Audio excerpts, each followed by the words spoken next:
Hey there, everybody, and welcome to today's presentation on the problem with detox. I'm your host, Dr. Dawn-Elise Snipes. It's important that people understand what detox is and what it isn't. According to SAMHSA in 2015, detoxification is a set of interventions aimed at managing acute intoxication and withdrawal. The focus here is on acute, what the person's going through right then. It denotes a clearing of toxins from the body of the patient who's acutely intoxicated and or dependent on substances of abuse. It's important to recognize that acute detoxification helps get for example, the alcohol itself out of the system. It does not repair the damage. It does not repair the alterations that the person's body has undergone when they were using over a long period of time. Rapid and traditional detox get the person to the point that they are physiologically stable. They're not likely to experience life-threatening consequences. And they're past those acute withdrawal syndromes. Acute withdrawal syndromes are the ones that make you feel really, really awful. With some substances, this is the period where the withdrawal symptoms can be life-threatening, like with alcohol, when blood pressure can spike and people can have a stroke. With other substances like opioids that tend to not be life-threatening in and of themselves, the acute detox period is when those symptoms are the worst, when they feel like they have got the worst flu that they have ever had in their entire life. And they are at high risk of relapse. They're at high risk of reaching out and using again in order to stop that discomfort. Unfortunately, using at this point, especially if the person is feeling exceptionally desperate, may lead them to overdose. So supervised detox is definitely extremely helpful, even for substances that, again, by themselves are typically not going to induce some sort of life-threatening crisis because of the detox itself. When people get out of detox, they are not recovered. Their brain has undergone all kinds of changes. Substance abuse causes systemic inflammation and alterations in neurocircuitry, which are almost never resolved during detoxification. What your body has adapted to over the course of 3 months, 3 years, 30 years, it's not going to reverse in 3 days or 3 weeks. It's important to recognize that the body became used to having this influx of this substance and is adapted to it. So without it, the person may feel flat. For example, with opioids, a lot of people in the post-acute withdrawal time frame experience more aches and pains because the body takes time to ramp up its production of internal painkillers again. Their endogenous opioids take a while to get back online, if you will. Dopamine, for example, when people abuse just about any substance, dopamine surges. So the body gets used to having these high levels of dopamine. And when the body is not experiencing that, the person may feel flat and exhausted and apathetic. And that will eventually turn the corner as the body recognizes, hey, there's not going to be a tsunami of dopamine again. So we can be more receptive to any dopamine that comes our way. We don't have to guard against it. We can actually embrace it when it comes. The body must heal from the toxins that have been ingested, the oxidative stress, and that can come not only from the toxins and the inflammation, but from disrupted circadian rhythms, from mental stress itself, from a lot of different things. Any kind of stress on the body produces oxidative stress. The microbiome has to rebalance. We know that when we're under stress, physical or psychological, the gut microbiome is altered in order to support fight or flee, in order to support that HPA axis. And as the body heals, the microbiome needs to rebalance to be able to be more relaxed, if you will, where it's not constantly fighting off threats and fighting off toxins. The brain must heal. There's a part of the brain, and sometimes multiple parts of the brain, that actually are killed off. We see shrinkage in the density of the brain in people who have addictions. As they recover, we see something called neurogenesis, where some of these places, like the hippocampus, start to heal and start to regenerate those neurons. But it takes time. The neurotransmitters have to rebalance. The body has gotten used to having, oodles and oodles of dopamine, which also means a lot of serotonin and norepinephrine. And now that that is not being artificially inflated, the body must adjust. The neurotransmitters must rebalance in order to support a more moderate lifestyle. And the nervous system, including the vagus nerve, has to recalibrate. A lot of substances basically hijack the vagus nerve. The vagus nerve is our traffic cop, if you want to think about it that way. It has its grimy little mitts in just about everything. And it controls or helps to control, it relays signals to the brain to let us know when there's time to be stressed and when it's time to relax. Well, substances, if you take stimulant substances, that's going to hijack the vagus nerve and say, hey, we need to stay in stress mode. If you're taking depressant type substances, that's going to hijack the vagus nerve and say, hey, just don't worry about it. Don't worry about anything. So the vagus nerve loses its attention to what's going on because it's kind of a lot more responsive to the substances themselves. In terms of acute withdrawal, the time frame for most people is for alcohol 5 to 7 days, for benzos like Valium and Xanax between 1 to 4 weeks or 3 to 5 weeks with tapering. For cannabis, 5 days. Nicotine, 2 to 4 weeks. Opioids, 4 to 10 days, or longer if you're using something like methadone or Suboxone. And stimulants, generally 1 to 2 weeks.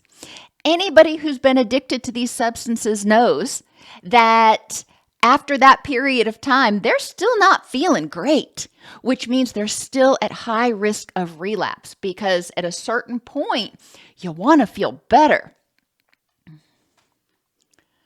Post-acute withdrawal. The signs and symptoms of post-acute withdrawal from alcohol, for example, may last 2 years or longer after the last use of alcohol. Alcohol is really hard on the body. Sleep studies using polysomnograph recordings found that sleep abnormalities, including difficulty falling or staying asleep and sleep apnea, can persist for 1 to 3 years after stopping alcohol consumption. And if you've watched any of my other videos on the YouTube channel, you're aware of how integral the good quality sleep is in mental health, as well as regulated circadian rhythms.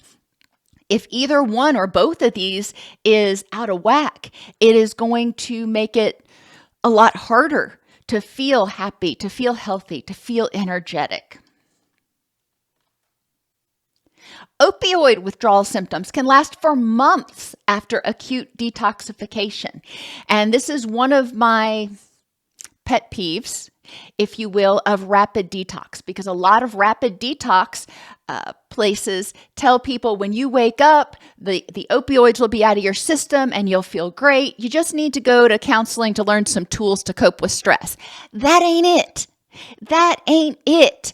When people finish acute detox, Yes, they need to learn tools to deal with stress, but they need to recognize they are not going to be back to their old selves for a long time.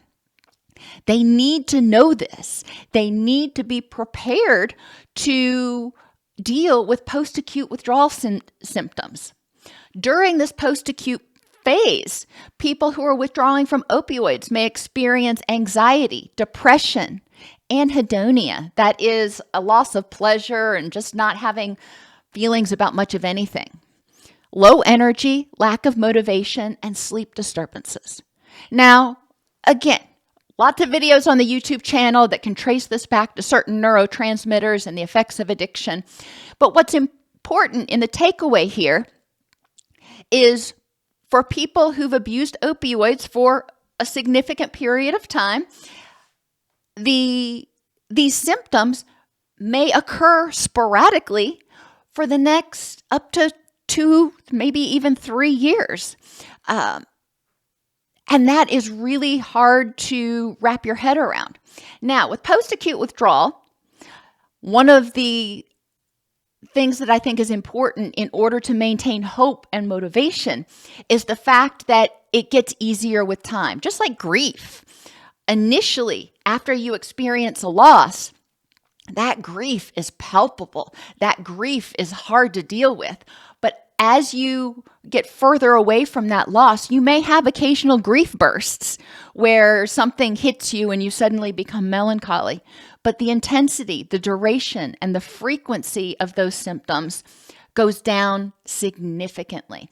And the same thing is true for post-acute withdrawal. And it's important that we let people know that. It will get better. And it's important for a lot of people to keep a log so they can see those incremental improvements in their energy levels, in their mood, in their motivation. With benzodiazepines, these are your Valium, your Xanax, your anti-anxiety medications. Clients may have no symptoms for a time after initial detox and then suddenly become extremely anxious. These fluctuating symptoms may last for months, but gradually subside with prolonged abstinence. One of the things that is interesting is that there are a lot of substances, including cannabis and opioids, that are lipophilic. They are stored in fat tissue. So think about that. If you lose weight and that fat gets metabolized, it's possible that it may release trace amounts.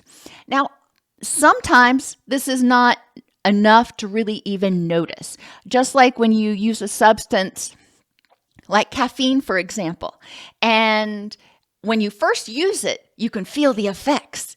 But then after it's been in your system for a while, you don't hardly notice it anymore. And a lot of times we talk about half-life. So when the substance is fully in your system, you may feel the effects. But once you get past that half-life, a lot of times these symptoms and the effects of it are not super noticeable. And so it's important to recognize that people can still have cannabis, benzos, alcohol, not so much alcohol, in their system, but not have the intense acute effects. It's not like they suddenly wake up and they're like, ooh, I feel like I just had a dose. In general, and this depends on the person's physiological makeup, their co-occurring mental health issues, as well as the substance they were using. But possible symptoms of protracted withdrawal or post-acute withdrawal syndrome include anxiety, sleep difficulties, problems with short-term memory, persistent fatigue, difficulty concentrating and making decisions, alcohol or drug cravings, impaired executive control. Executive control is attention, concentration, problem solving. So people who are experiencing PAWS or post-acute withdrawal may have more difficulty. They may seem a little bit more addled than they used to until their brain heals. Anhedonia, that lack of feeling about much of anything, definitely difficulty experiencing pleasure. Difficulty focusing, dysphoria or depression, irritability, unexplained physical complaints, and reduced interest in sex. Well, where does that sex one come from? When the body is going through post-acute withdrawal, it is under stress. When the body's under stress, a lot of times when the body's under stress anytime, the gonadal hormones, the HPG axis, the hypothalamic pituitary gonadal axis, is involved. But to kind of shortcut this explanation, when the body's under stress, a lot of times the brain says, you know what? We don't have the energy reserves to focus on sex, on procreation right now. And you know what? If there's a threat out there, it may not be the right time to bring another life into the world. For more information, you can watch my long video on post-acute withdrawal syndrome at allceus.com/pause. All symptoms is important, but it's also insufficient. Discharging clients without further biopsychosocial treatment sets them up for failure and hopelessness. Detox is not it. Some people, when they get out of detox, they think they're feeling better, and they may not be motivated for treatment. So that's one of the things that we need to do in detox is make sure to increase motivation using those motivational enhancement tools. Treatment must involve helping the person improve their sleep hygiene, circadian rhythms, maintain a diet supportive of recovery, address underlying medical issues, reduce stress, address grief and guilt and trauma issues that preceded or relate to the addiction. There are no shortcuts in the recovery process. Even once the person gets past post-acute withdrawal and their body has theoretically healed as much as it can from the addictive substance, if they have not addressed the anger, grief, guilt, trauma that either precipitated the addiction or occurred as a result of the addiction, then their HPA axis is still going to be dysregulated. They're probably still going to have difficulty maintaining sobriety because they're still feeling so much pain. In recovery, there are no shortcuts, sorry to say.